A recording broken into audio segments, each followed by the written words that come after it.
Hiya and welcome back to the Footy Consultancy podcast. I'm joined by my co-hosts Carl and Sean. If you're new to the channel, please make sure you're subscribing, and if you want more football content, give this video a like. We're super lucky today to be joined by Beth Roberts, England Lioness under-19 and Stoke City star. Thanks for joining us today, Beth. No problem. Nice to be here. Amazing. So I guess first off, how are you finding COVID and lockdown? How's this been for you? I think I'm just kind of used to it now. Obviously we're not playing at the moment with Stoke or training, so I'm really missing that, but I'm lucky enough to be working most days. So I've got my normal routine other than football, so yeah, I'm really grateful for that. Amazing. So what does a normal routine look like for you without football? So I work usually Monday to Fridays. I'm actually on annual leave today. I'm a therapy apprentice within the physiotherapy and occupational therapy team at Royal Stoke, working in A&E. So yeah, just working with physios every day and trying to help patients and see how we can improve their life once they go home and things like that. Amazing stuff. Thank you for spending your day off with us. We really appreciate that. So you mentioned there that Stoke City haven't been training. So you're a National League Prem Northern player. I'm also in the National League as well, so I've had that experience of not training. Oh, really? Yeah. For yourself, how have you found it? Like, how have you managed to keep active, keep playing your football? It's horrible, but I have been injured. I broke my collarbone in October. So I've been doing a lot of rehab. I've had that to focus on, and lucky enough, I've missed like 3 games when I probably should have missed like 10 plus games. So yeah, I've been doing lots of running, trying to get my fitness back. Doing a lot of weight sessions to keep building my strength. But there's nothing like being on the pitch and training and playing. So yeah, I'm really missing that. Definitely. How are your girls keeping together over the break? We do loads of Zooms. Like, we've done a lot of HIIT sessions, we've done yoga, we've done little ball mastery sessions. So it's not the same, but it's just nice to get that contact once or twice a week with everyone. But yeah, everyone's dying to get back on the pitch. Definitely. Yeah, we've had a lot of them Zoom sessions as well. Yeah. Any Zoom socials or no? The first lockdown we did a lot of quizzes, but at the moment, especially in this lockdown, it's very fitness session based to try and get everyone ready. Love that. Yeah, we've had a few quizzes still. We haven't given up on them yet. Yeah. That sounds brilliant. So with kind of getting back to the pitch, how are you feeling about coming back from injury? How are you mentally preparing for that? I'm just trying to stay motivated. I'm not really fearful at all because I just want to get back playing. I had a grade 2 tear on my hamstring last season, so I think I was in a worse place mentally with it being my first injury. But now I just know every second you're on the pitch, you've got to appreciate it and not take it for granted. So yeah, I've got no worries going back and in it 100%. Brilliant. And what sort of targets are you and Stoke setting for the remainder of the season? Just enjoy every minute on the pitch. Obviously get as many wins as we can, but play the football that we know we can all play. Express ourselves on the pitch, every single player. So yeah, just get back into some consistency and hopefully winning a lot of games. Love that. Yeah, definitely. I think that's certainly my aim as well when we get back. And it's nice to hear you speak about just enjoying football and loving playing. So I think that's definitely what we've all missed over this period. Yeah. We spoke a little bit about Stoke there. So how you've been at Stoke how many years now? Since I was 14, 13 or 14 I joined, and I'm 19 now. So yeah, quite a long time. Nice. And so you're Stoke City through and through. Yeah, big fan as well. What was your experience like being part of the youth setup there?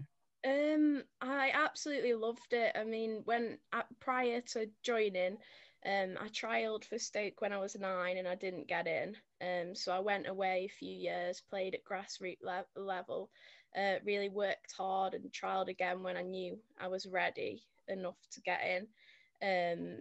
And I just kept improving at the academy. That's where they put me as a left back, which like I can't imagine playing anywhere else now. And yeah, the coaches were brilliant. It was a really good academy league. We played Liverpool, Man United, Everton. So yeah, I'm really grateful to have been part of that setup. What do you think? It's interesting that you came and trialled when you was younger, went away, got a bit more experience and come back. What sort of experience do you think it was that you developed in the grassroots league? I think it's definitely resilience. Because the team I played for, we'd literally get battered 10-0 every week. But even though we were losing, I absolutely loved playing for them. I had some of my best friends there. It was really like, even though I was only like 10, 12, it was really physical compared to like academy football.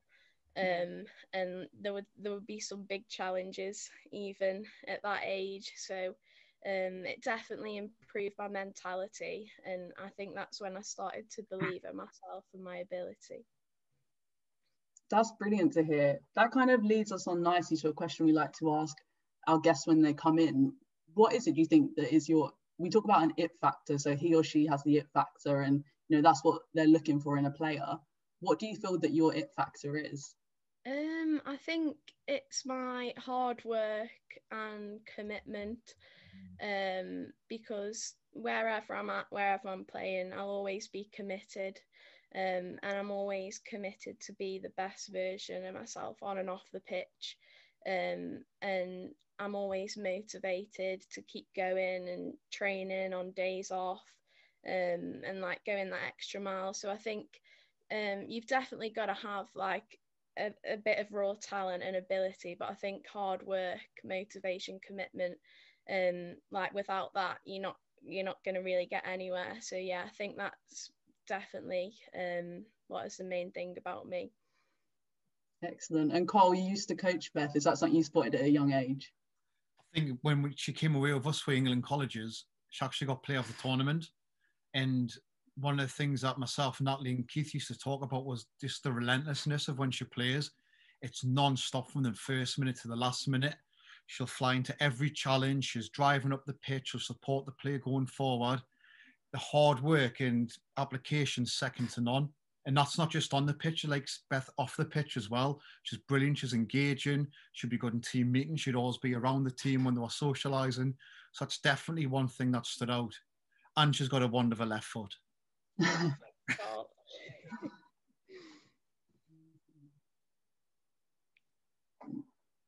Cool. Yeah, I didn't know if you want to jump in there, Carl. That's brilliant. So Beth, obviously you're sat there with your England shirts behind you, can't miss them. I'm absolutely in awe to be sitting here interviewing a Lioness player. Talk to us a little bit about the England setup. How was it you got scouted and got your first cap with the under-19s? So I think it definitely all come from that tournament we went in Italy. Getting player of the tournament there.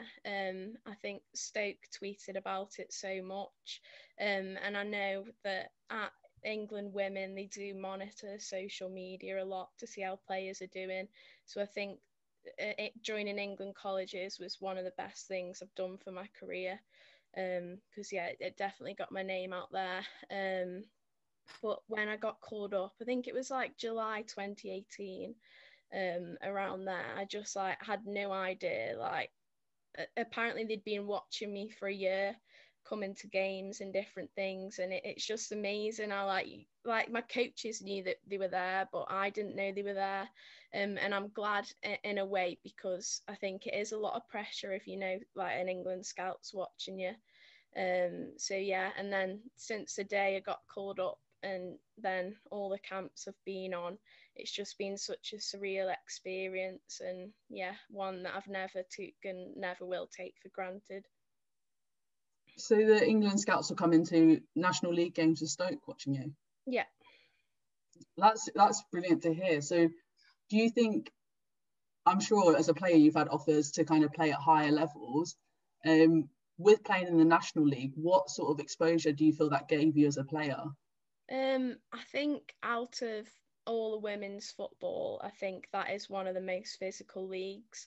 And I think there are so many talented players in that league, like in different teams. There's players that have played WSL, Championship, or even just playing at that league. There's so many experienced, really good players who maybe haven't had the opportunities I have, but are very good players.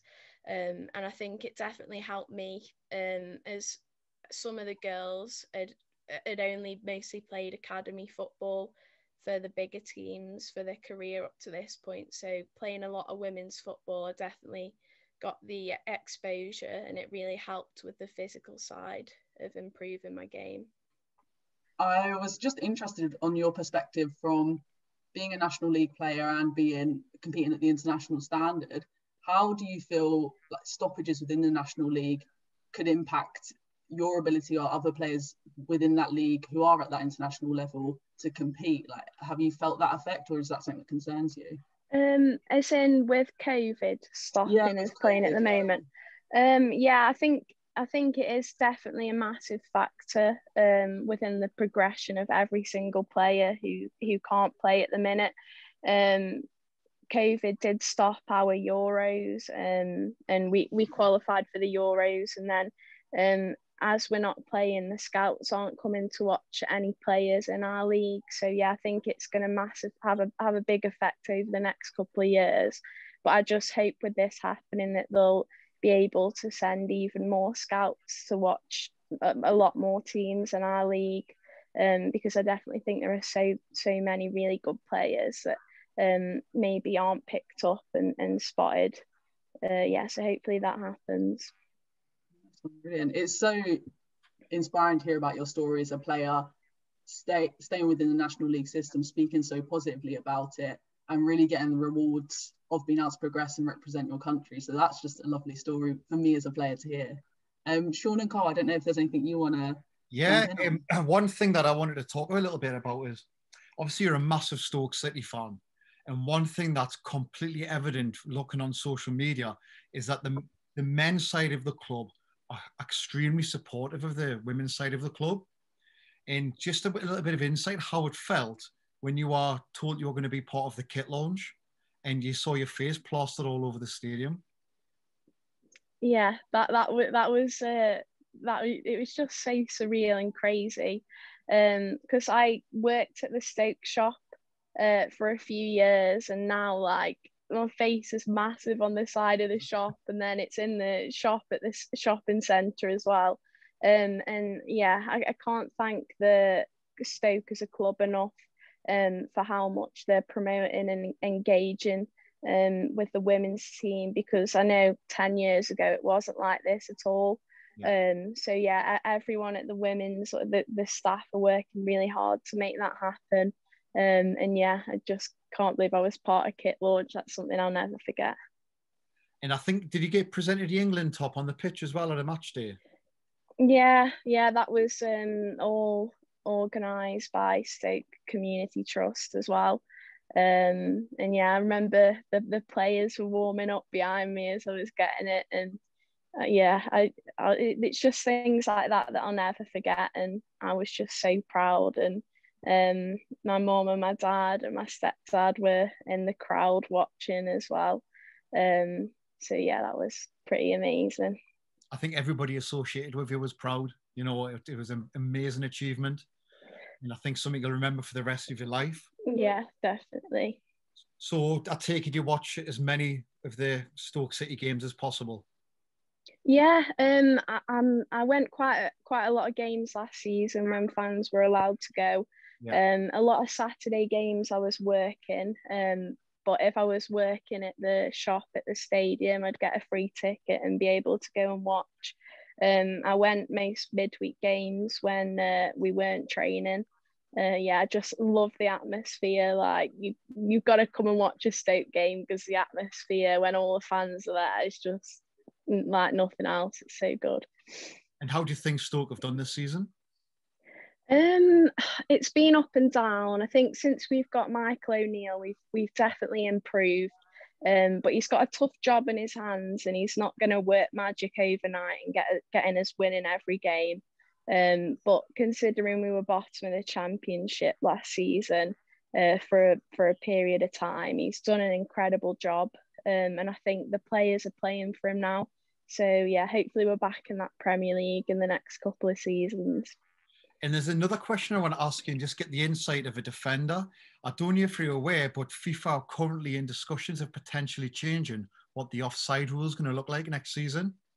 And the new rule would be that any part of your body just has to be onside to be onside. So a striker could have their full body offside, but as long as their foot was in line with you, they're going to now be onside. So I'm not sure about that. How do you feel that would affect your game? I don't see why they keep changing it. I'm like, the offside rule's the offside. If like you can't have one bit like your little finger on side and then your whole body's on side. No, I don't agree with that. I think the rule's fine how it is at the minute. And I think a lot of that's been influenced because of all the decisions that have been with VAR. Yeah. Again, unless you're playing in the Premier League, and that's the men's Premier League, VAR isn't a part of the game. And do you really think that it was needed from somebody that plays week in, week out with no VAR? I think there's always controversial decisions in football, and I don't think VAR can always sort them decisions out. And I think even with VAR, some decisions you're like, it's still wrong. So yeah, I know there's been a lot of uproar with so many fans who support Premier League teams, and I'm quite happy we haven't got it in our leagues. Well, you may have it in your league in 2 seasons' time if you get promoted. I know, maybe. Crossed. Yeah, I hope so. Sean? For me, Beth, you spoke about the support of your parents when you got handed that England shirt. What was it like growing up, having their support, going to football? Did it make a real difference to how you developed? Yeah, I mean, without them, I wouldn't have these shirts behind me right now, because as soon as they could see how much I love football, they were so supportive, driving me everywhere. When I got in the academy, we were traveling all around every Saturday, and they were taking me. And then when I've been to St. George's Park, they've taken me there as well.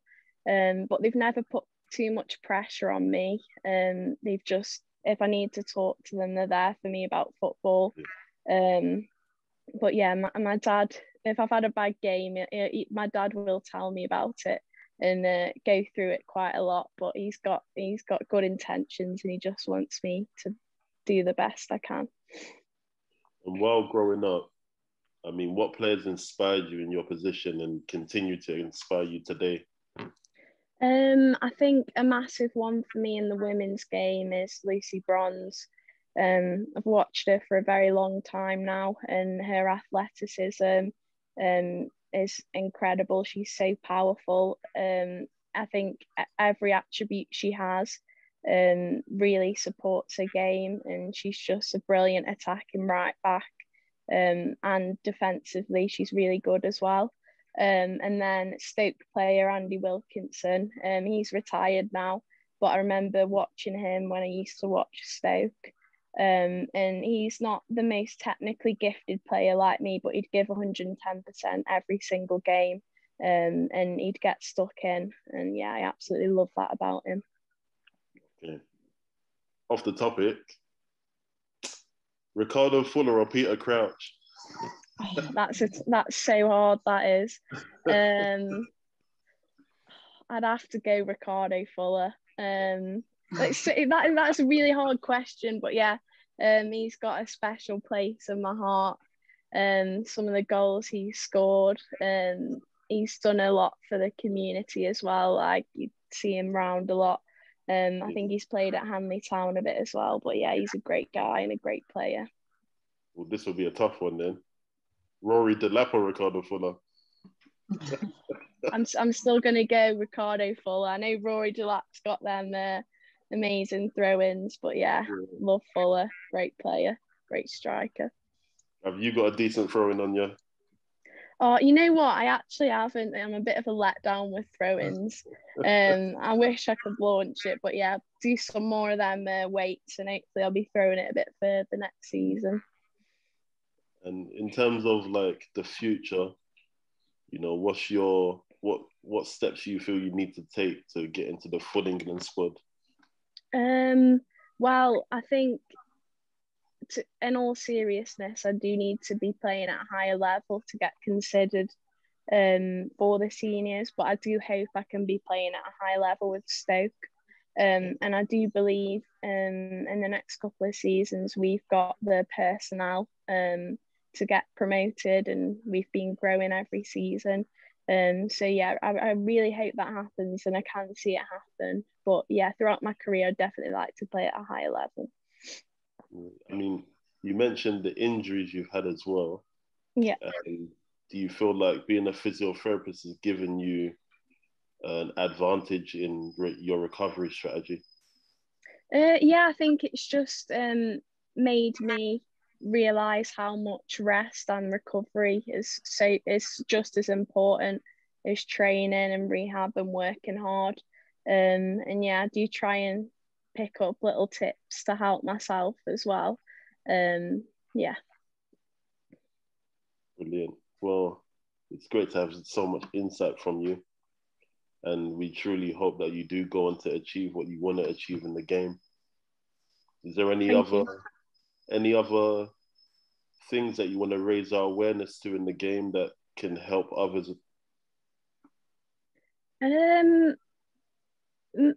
Not really, but I'd just say what I'd say to anyone is no matter where you're playing football, if it's grassroots or the highest level, you've got to enjoy it, because you've just got to remember you started playing because you love football and you enjoy it. And then yeah, just stay motivated and committed, and you can't really go wrong. Well, we do try and reach out to all players at all levels, from grassroots to the elite game. And I think that message is extremely important at every level. So, you know, thank you for reiterating that. No problem, because I think you play your best football when you enjoy it as well. So it's really important. Definitely. Well, Beth, thank you very much. It's been a really good, insightful interview of what your life's been like at Stoke and going into the England squad. And we wish you the best of luck for when you go back to full training and playing in games and your recovery from your injury. Well, thank you very much. I've really enjoyed doing this today. So thank you. Brilliant. Thank you. See you later. Bye-bye. Okay. See you a bit later. Bye. Wow.